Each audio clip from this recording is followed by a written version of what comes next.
Good morning, my name is Debbie, and this is our lesson analysis on Singapore.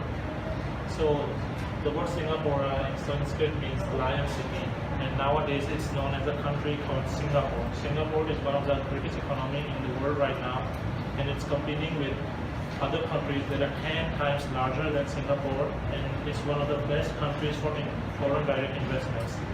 Singapore welcomes all type of people from different countries and religions in there to work and to live. And there are people from British times till now. There are many people moving in Singapore.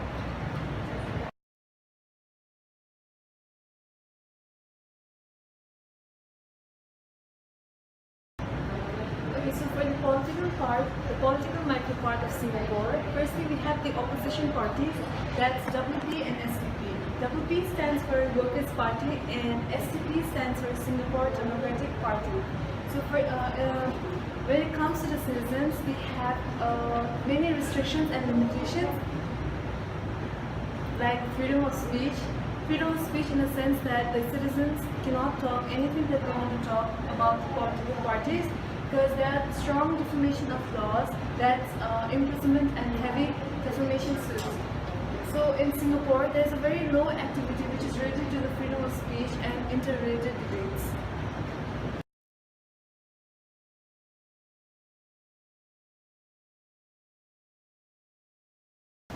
So I'm going to talk about the economic of the Singapore.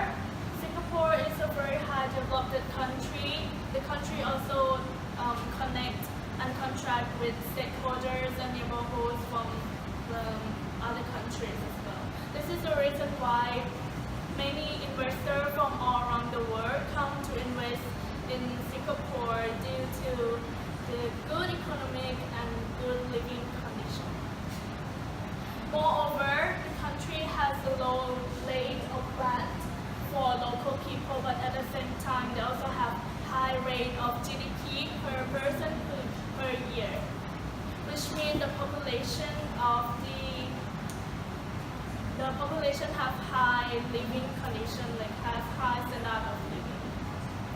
The country also allows the big businesses to run some of the government projects in order to help to take care and to help the public benefits of the population. Furthermore, the productive part increased by 8% by supporting the product of electronics and precision engineering, because the world still need those products. So it is one of the chance to increase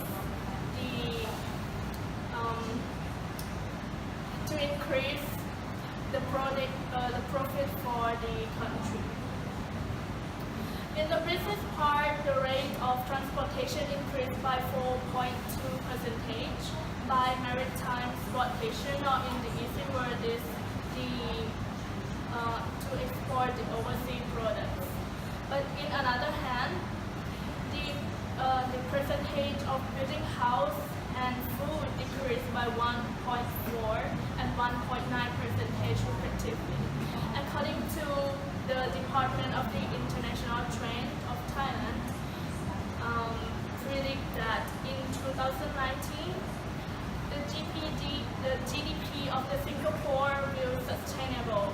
The inflation rate will be decreased by 0.3%, and the unemployment rate will increase by 0.1%.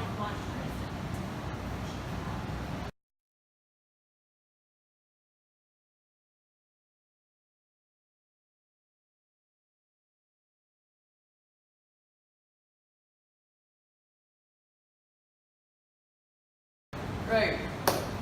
So moving on from sociocultural, we'll be moving on to technology. Technology has become an integral factor in our lives. Not a day has gone by in the past few years that I have gone without my phone. And not a day has gone by in the past 5 years that I have not been on the internet. And this, if I were told more than 15 years ago my life would become like this, I wouldn't believe it. But now this is our life. Many economies depend on it, and many economies are striving and making money off it. Singapore is one of those economies.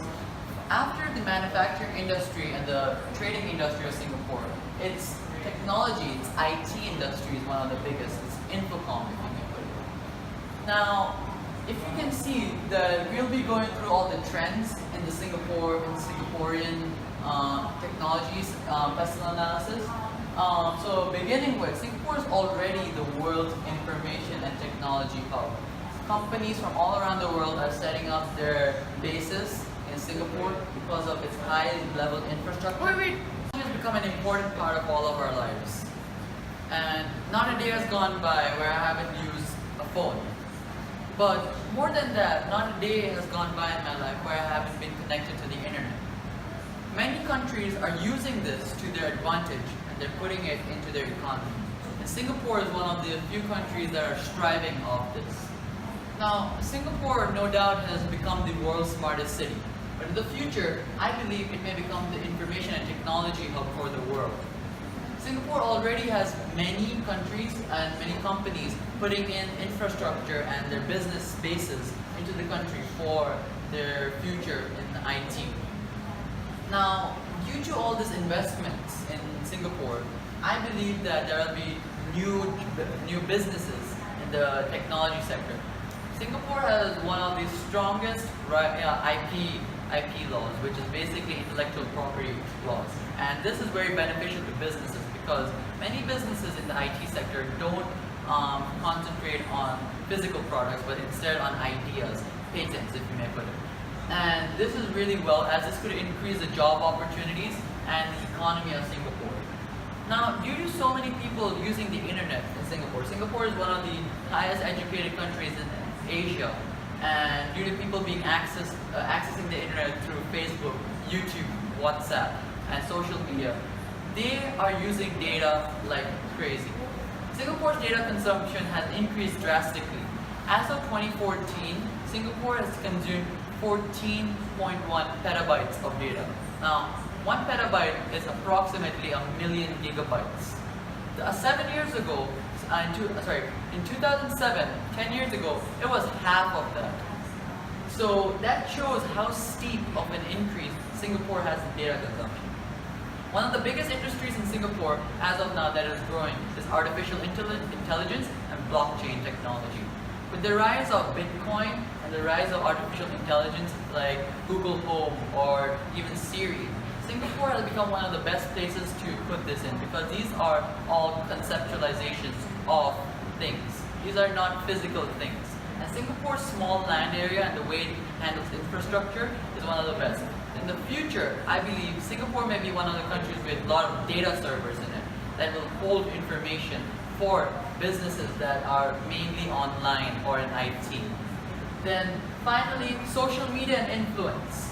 Singapore is one of those countries where it relies on social media to communicate from chatting with friends to government updates. It's all done online. Social media is one of the biggest parts. As I mentioned, WhatsApp, Facebook, and YouTube are one of the biggest consumed social medias in Singapore, and that is not something to be taken lightly. Many countries are still lacking behind in this, as their population is not educated enough or privileged enough to use the internet. And this is why Singapore has one of its strengths in technology, because of the education rate in Singapore. People understand how to use technology. And finally, since Singapore is very reliant on its technology industry, and it may become one of the biggest industries in Singapore in the future, as of right now, manufacturing products are raw materials. Singapore's government has to put open and limited control on internet access. Unlike its neighbors in China or other countries where websites are banned, Singapore's government needs to provide the freedom so that its citizens and businesses entering its economy can have the ease of access to spread their information or gather any information they need.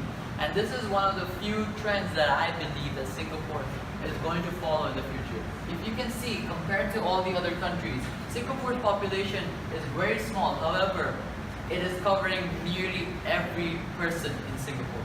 If you see in Indonesia, 80 million people have access to the internet. Thailand, 36 million. Vietnam, 43 million. And Philippines, 21 million. Their populations are much bigger than this. Thailand has a population of 67 million people, according to my knowledge. This is nearly half of it. Indonesia, one of the biggest populations in the world, they're not even using 80 million people. But Singapore has barely 5 million people, and it's growing slowly, but 4 million people have access to internet. This doesn't say anything about Singapore being one of the biggest information hubs and technologically empowered countries. Then there's something that is going to be in the future that's going to make Singapore even more powerful.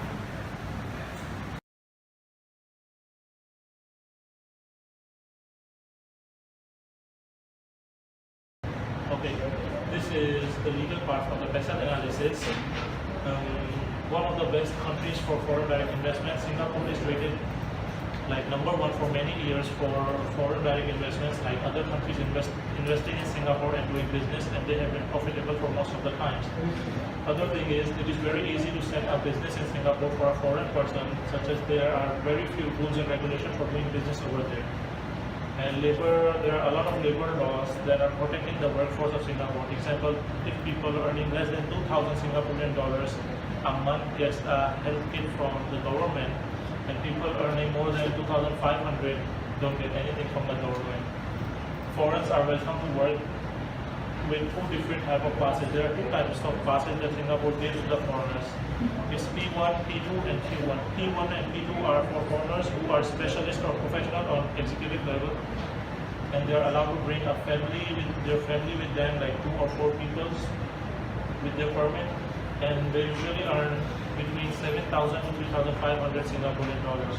Whereas the Q1 pass is for the basic foreigners working over there who earn over 2,500 but are not earning more than 5,000 Singaporean dollars a month. And there are many benefits that help workers, and Singapore have this scheme for their local workers, that permanent residents, where once they start working, the owner of the business and the worker both pays half and half from their salary.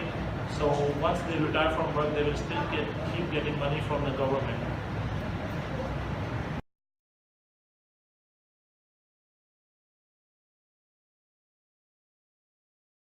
Hi, I'm Neha, and I'll be talking about environmental analysis, microanalysis of Singapore.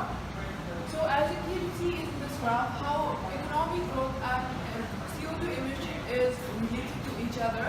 They are directly related to each other, but recently after the global recession on 2008-2009, after 2010, the relation have been decreasing as the companies have been using the energy more efficiently. They have been reducing the CO2 emissions. Similarly, Singapore has planned to impose carbon tax from 2019. This tax is for the companies producing 25,000 tons or more than that. For the carbon tax, the Singaporean companies have to pay Singaporean $5 per ton they use extra. This is for 2019 to 2023, and after that, in 2030, they will revise this tax again, and it might increase to $10 to $5 per ton. So, according to the government, the companies, 30 to 40 companies are said to be affected with this carbon tax, mainly chemicals, petroleum refining, and semiconductor sector will be affected more. The government expects to collect 1 billion from this tax, and the government will be implementing this money, the collected money, to make the energy more efficient.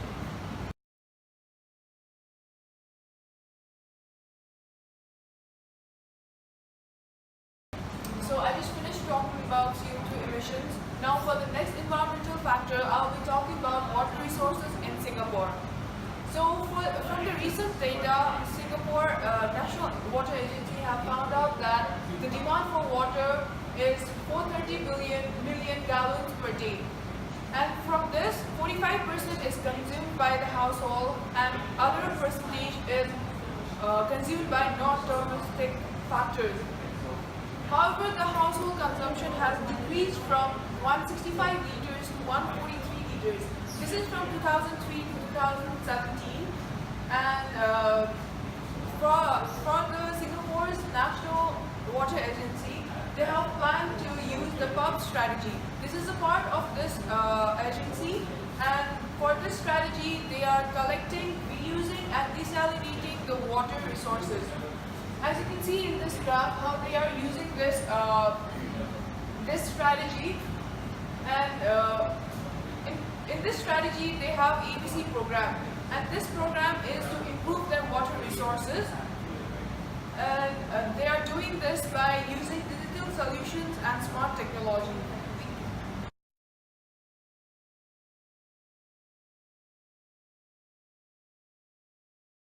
Singapore is one of the fastest growing economies in the world, and in this day and age, we always see what benefits are there in investing in other countries.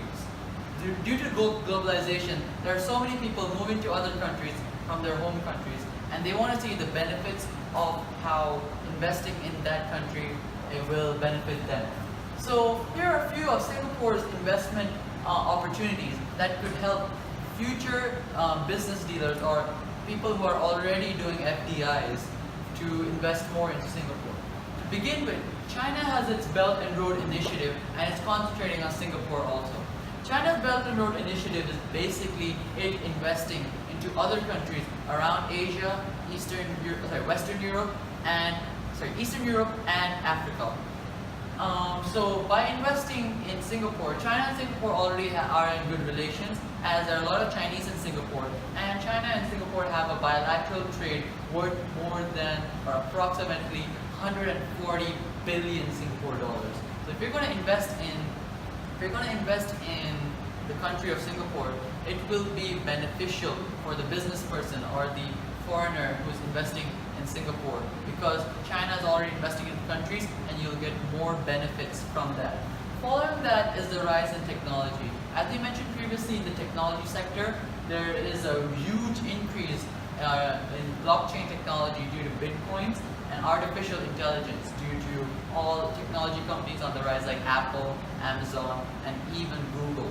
So countries are starting to put their data servers and create more businesses in the technological industry, and this could be a good investing opportunity. Since Singapore is already the information hub of the world, there is a huge chance that the industry may boom, and this may cause huge profits for investors.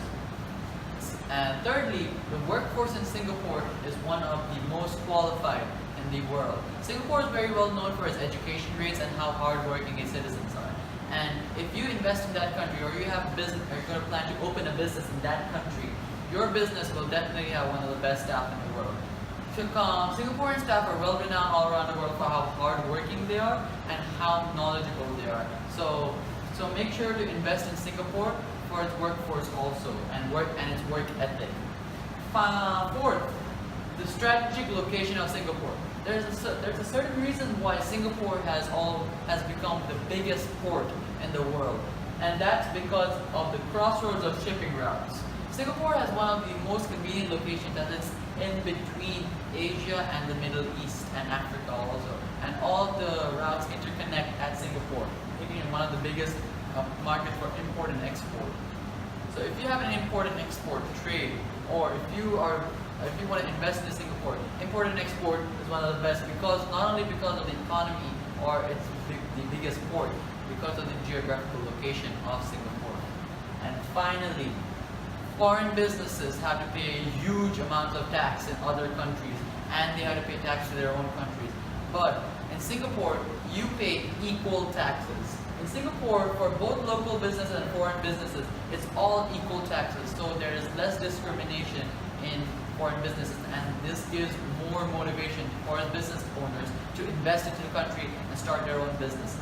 By starting their own businesses, this could help by booming the Singapore economy and also creating more profits for business owners. These are some of the reasons why FDI should increase in Singapore, and these are some of the opportunities and the possibilities that could happen for foreign direct investors.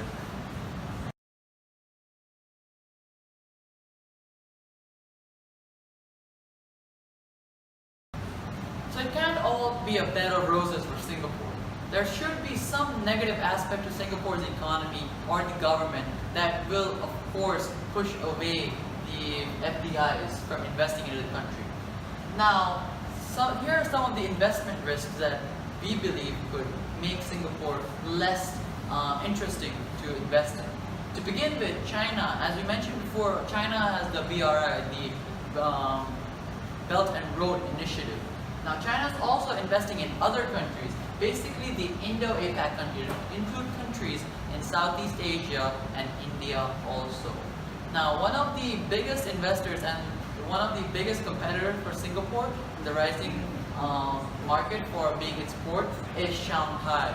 Shanghai is becoming one of Singapore's biggest competitors and it's threatening Singapore's primacy as a maritime center. Now, this may be because of Shanghai's policies and also China helping out Shanghai. But secondly, the economy is very dependent on exports. For some reason, if there were some problems or in the export and import industry, the economy could dip immediately. It's very imbalanced. Singapore is one of the biggest countries to rely on manufacturing and importing and exporting. So if import and exports get out of the way or anything happens to port of Singapore, now this would be one of the biggest problems. Singapore has an aging population and slow growth in the future. It seems that because of the high development and high modernization of Singapore, population will be aging due to better medical care. But this is not beneficial for businesses as an old population is not an efficient population. As we mentioned previously in sociocultural factors, Singapore's biggest segment is the 25 to 29-year-old market. And this may be the future that these people will still be alive for a very long time and this could affect businesses and how old people are working in the economy, similar to like Japan's. Now, it's difficult, and not only that, since so many people are coming into Singapore, and Singapore is a small land area, it is getting harder to get a work permit in Singapore. The government has limited the amount of people coming into Singapore, and this is causing huge deals of trouble. Now, Singapore has had its lowest amount of work permits this year, and it only was 10,000 work permits were given for people to enter into Singapore. Now, people who want to invest into Singapore or go to Singapore, this may be really bad because Singapore is trying to close its borders for other people. Maybe ASEAN industries could invest into Singapore. However, foreign companies may not see this suitable for them. And finally, Singapore is very strict. As you can see, Singapore has high taxes on alcohol, tobacco, automobiles, and petroleum. Singapore is one of the few countries to stop car productions or car imports into the country, as 6% of Singapore's land is taken by roads, and this is not a lot.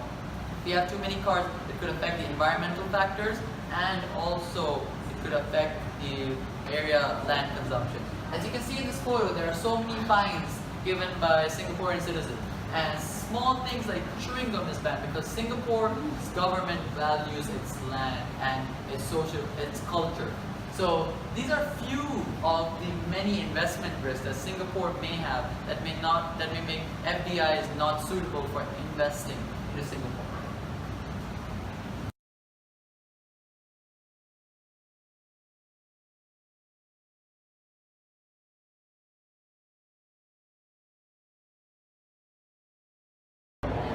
So for the second part of our presentation, we have taken a video of Ms. Himansha Joshi Shrestha, who is currently working in a company known as Ajarn, and she's from Kathmandu, Nepal, and she is in the position of Technology and Infrastructure Associate, and she also has 10 years of experience in this field.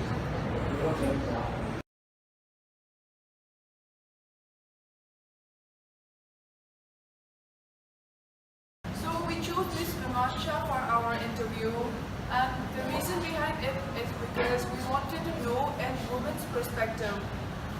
As the world is male dominated, and she being a woman, how she deals with the different cultures and how she does her business in Thailand, being a woman and the business being more male dominated. With this interview, we we got to know more how women works in this industry. She had more experience for this field, and she gives us so many knowledge of being a woman and working for this industry.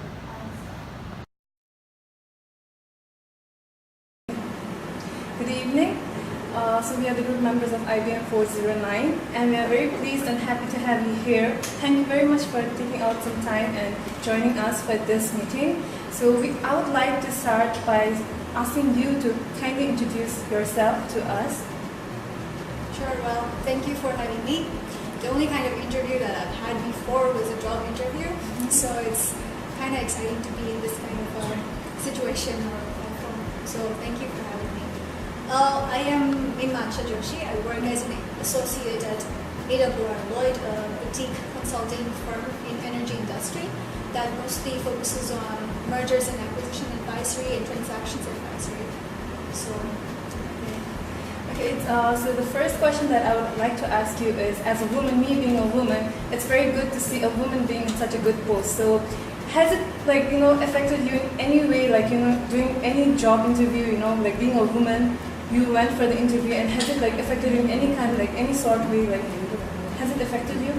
I've been working since I was in the age 18, so I wouldn't say it has affected me in any way, in any shape or form.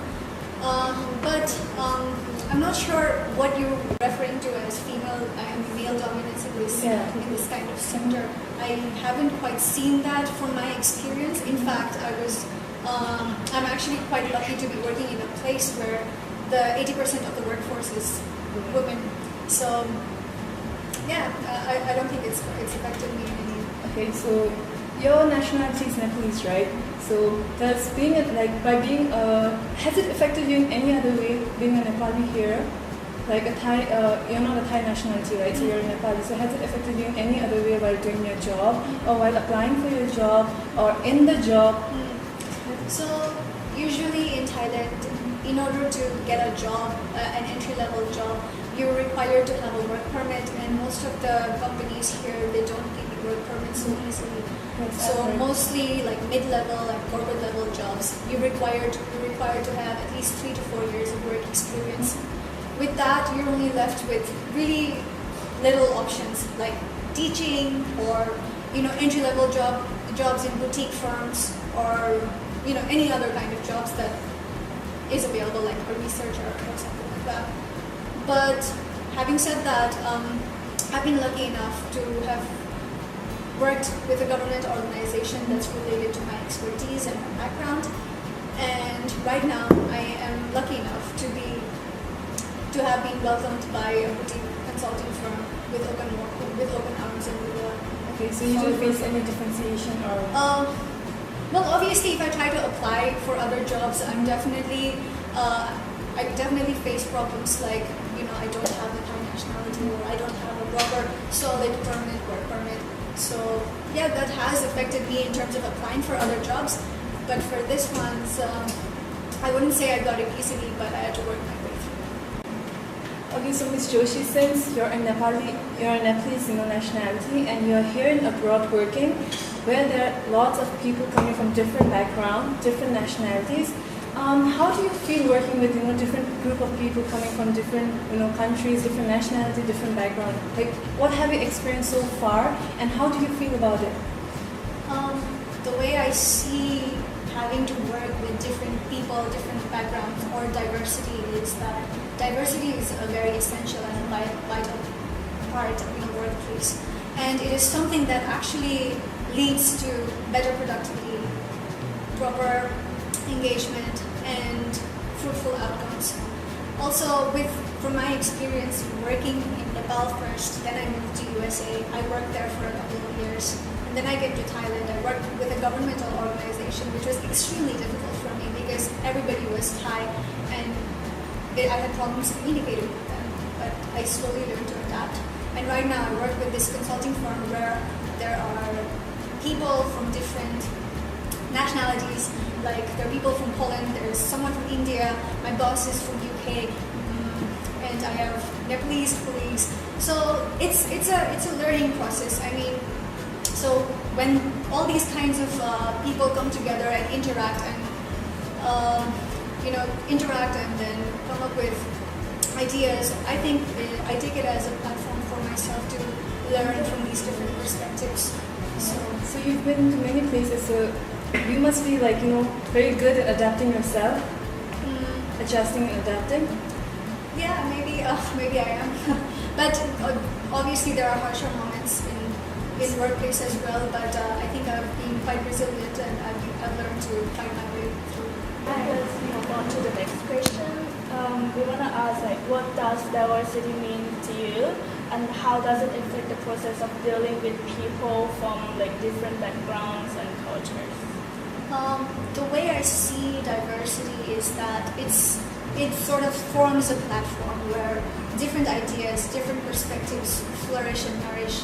So as I mentioned earlier, it's a vital and most important part of the firm, because let's say you and I, we were both from the same background, same culture, same nationality, and we were working or approaching to tackle a solution in a project.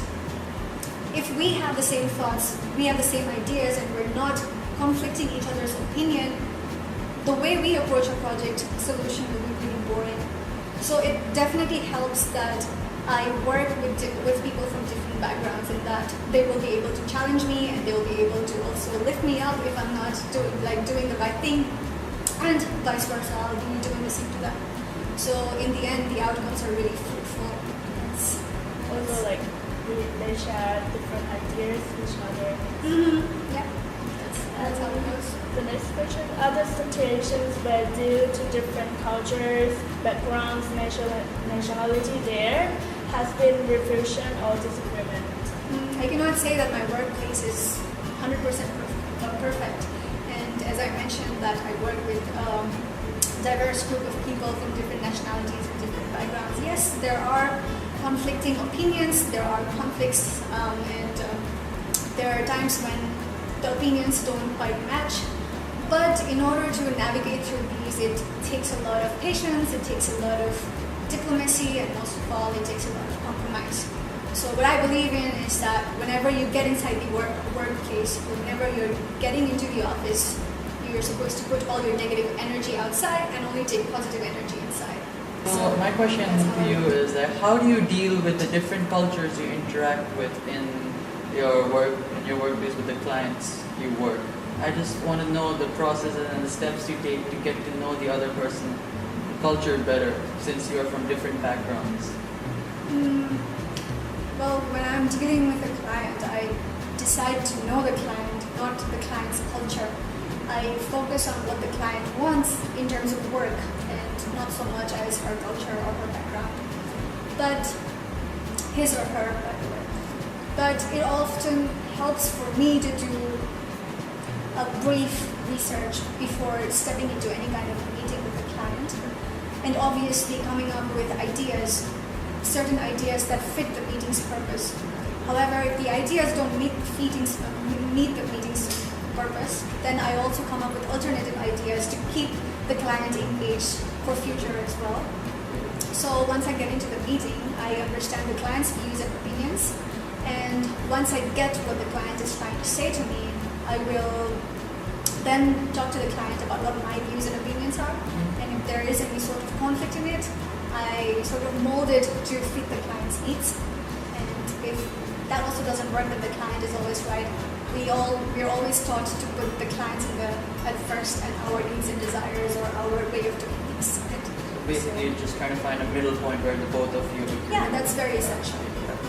And especially you being a woman in this industry and the corporate world, have you experienced any form of discrimination? Has you being a woman affected the way you work or the opportunities present to you, or have you seen any sort of things like that with your colleagues? Well, that's a very sensitive question, but I would say no from my side because of my experience, or maybe because I'm lucky. But for me, I think the days are gone where women are seen only as nurturers and as caretakers. With me, I work with an equal opportunities employer, and I am more than lucky to have been presented this opportunity. with equal opportunities. So, yeah, I don't see Of course, that. with the rise of women empowerment and all that. And if at any point or any circumstances there are these kind of gender stereotypes present, I would suggest that the women stand up for themselves, because only when you speak your voices are going to be heard. And as you previously mentioned, also your industry is 80% dominated by women. That's Yeah. And most of the CEOs here in Thailand are women. right. Yeah. Wonderful. Glad to hear that. See that people have come leaps and strides from the past. So I hope that people start seeing things differently after this interview. And one more question is that due to your background or the knowledge skills you've acquired, do you have any form of biases when you interact with other clients or other people from other cultures? Like if you disagree with their ideologies or in general the way that they conduct things? Yeah, I mean, there will be. Obviously, there is no, there isn't a magic wand that perfects everything, and there will be conflicting opinions. But it always helps to understand their opinions, and then, like I said, come up with a middle ground solution. So, Of course. And has there been like any situation where there has been a huge conflict because of something that you may have not agreed upon, like you couldn't find a middle ground on it?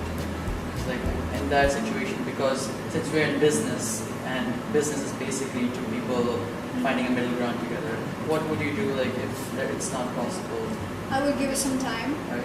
and I would consult with my other colleagues and with my senior colleagues, because I'm also new to this industry, and Right. I'm not like always 100% right in everything I do. So it always helps to get second opinions. And with those second opinions, if again I'm not being able to find a middle ground solution, then I just leave the solution to someone else who is better at handling it. Okay, thank you so much for your experiences and your opinion. You being brought up in Nepali culture, has this any way impacted you in your professional life? Well, us as Nepalese, we are generally brought up with, a certain kind of disciplinary activities, and we are very kind-hearted, and we're very soft-spoken, and we usually bow down to our seniors. And yeah, that is the kind of behavior I sort of show in workplace as well. And sometimes this kind of behavior definitely helps to resolve conflicts between teams. But over the course of a year that I've worked in this consulting industry, I've learned that you have to be harsh at times, and you have to say no, which will definitely teach you to stand up for yourself and develop that professional traits.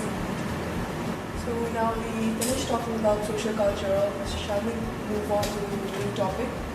Yeah. So do you think technology will be replacing your job soon, anytime soon? Well, I've read quite a lot of things about technology replacing jobs in the future, but from in my point of view and in my particular work aspect, I don't see technology completely replacing the jobs. I see it as aiding or sort of cushioning the job, my job in future, because robotics, for example, may be coming up and may be able to help the industry in some shape or form, let's say with research. But if you talk about human interaction, there isn't that aura, because I'm mostly working with clients. So let's take, for example, the robotics and artificial intelligence. They might be able to be very, very smart in terms of research or in terms of their machine learning activities, whatever they might be able to do. But being more specific to my job, which is consulting, I feel like it might take artificial intelligence some time to have that capabilities of analyzing the client's needs the same way as currently me or my team members or colleagues would do this space. But in future, whatever the technology might be, or maybe it may be AI or it may be 3D printing, whatever it might be, I hope that it's fair to mankind, and I hope that it affects work life in a positive and As you said, like technology is not going to replace your job in the future. Where do you see yourself in the next 5 years? Um, in the next 5 years, well, I don't know what I'm going to do in the next 5 hours, but well, in the next 5 years, although I haven't quite planned my way through, I would definitely see myself working in a managerial level position in the same industry and working for a cause. With me, I'm particularly interested in climate change and sustainability related topics, so I would want to find ways to somehow integrate those topics in this management consulting firm that I'm involved with and make an impact in my surrounding and Thank you for answering my questions. So my first question is, working in this field of business, how does it affect your personal life?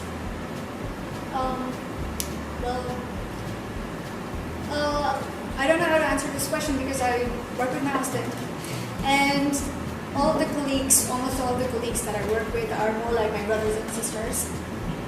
I don't think it has quite affected my personal life as of yet, but I would say that it has definitely helped me differentiate my personal life from my family life or my life outside of work.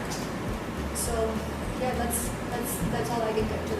As you said, your husband works with you. Having your husband and work with you, does it affect your professional life? Not so far, but instead of affecting it, it has helped me quite a lot because there are some traits that I cannot. I mean, there are some areas where I am weak at, and there are some areas that he is weak at. And in the areas that I am weak at, he's able to cushion it, and in the areas that he's weak at, I definitely support him. So it's vice versa interaction. Yeah, that's a good thing. So next question is, you have worked in USA, you have worked in Nepal, and now you work in Thailand, right? So where do you prefer to work more? Where is it more comfortable? More? Do you think there are more opportunities to grow? Well, I was really young when I worked in Nepal, and the situation then was very much different from the situation right now, I would say. And then I used to work as a journalist, so it was a completely different type of workplace.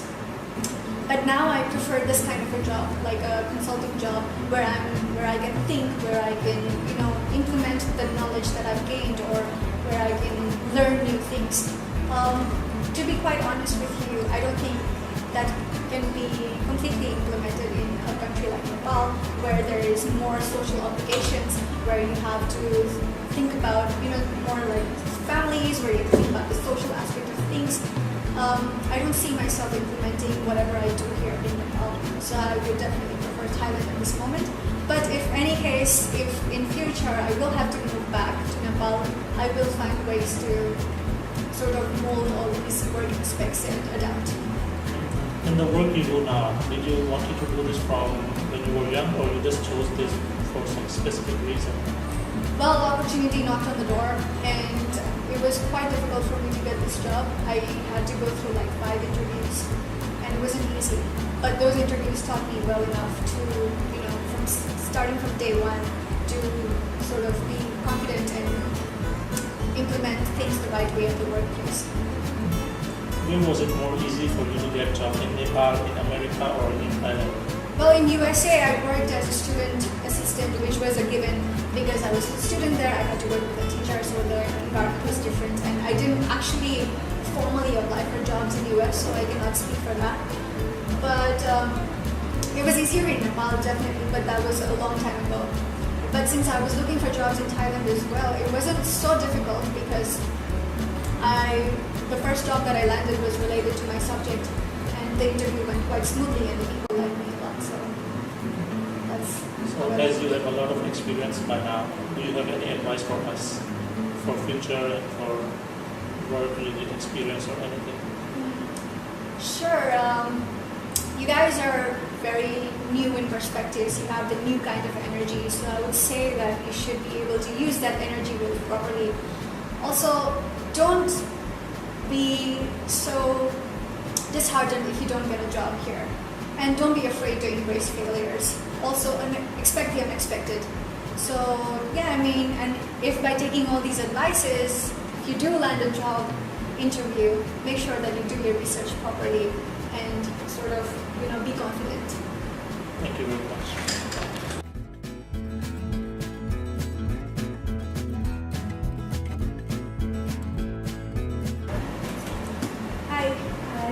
it's my turn to ask you questions now. So you're in your second year right now, so you've got 2 more years to graduate, am I right?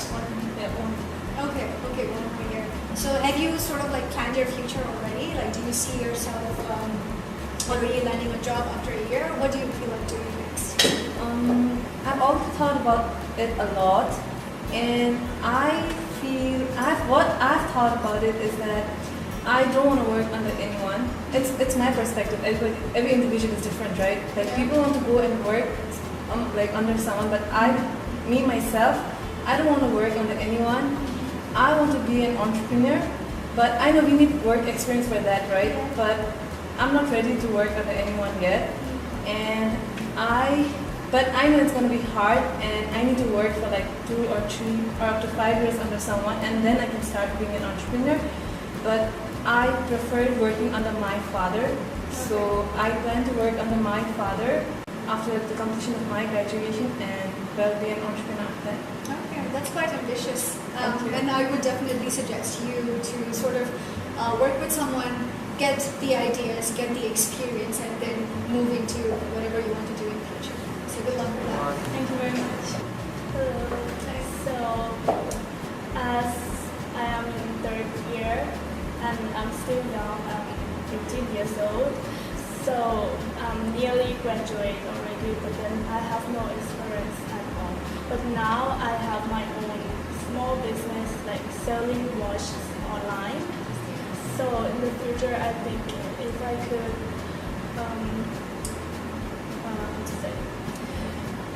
Expand this business? expand the business, like have my own factory and export my goods to other countries. I wish you all the very best for that. Thank you. So I'm in my 3rd year right now. I have 2 terms left to graduate, and I've already taken steps for the past 2 years to build up my work experience by doing internships in hotels and doing jobs on the side so that I can pay for my university education and living costs.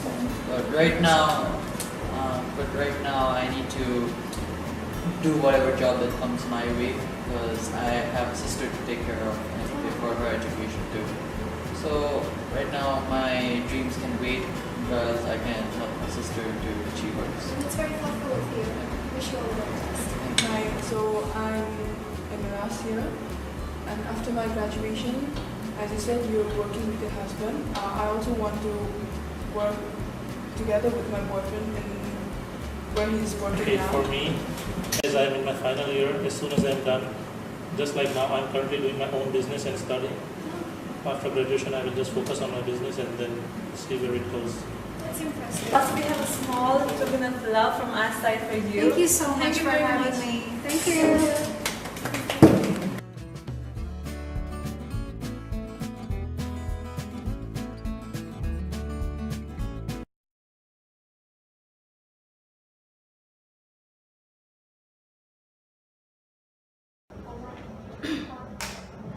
Okay, so now I'm going to talk about the lessons that we learned from this interview.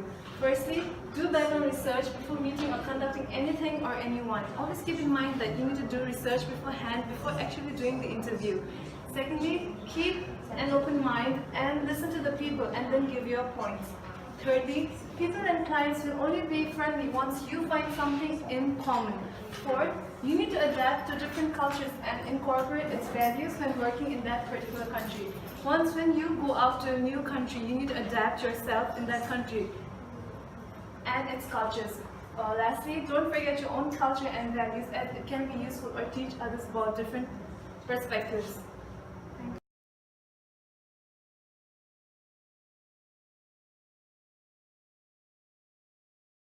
Okay. After our question analysis for Singapore and interview from Ms. Joshi, we came to a conclusion. First of all, when we talk about Singapore, it is one of the best economy in the world right now. The standard of livings are high, labor laws are very good. It's very easy to set up businesses with foreigners and everyone. And once you get your local resident permit, you can work like a local person and live over there like that.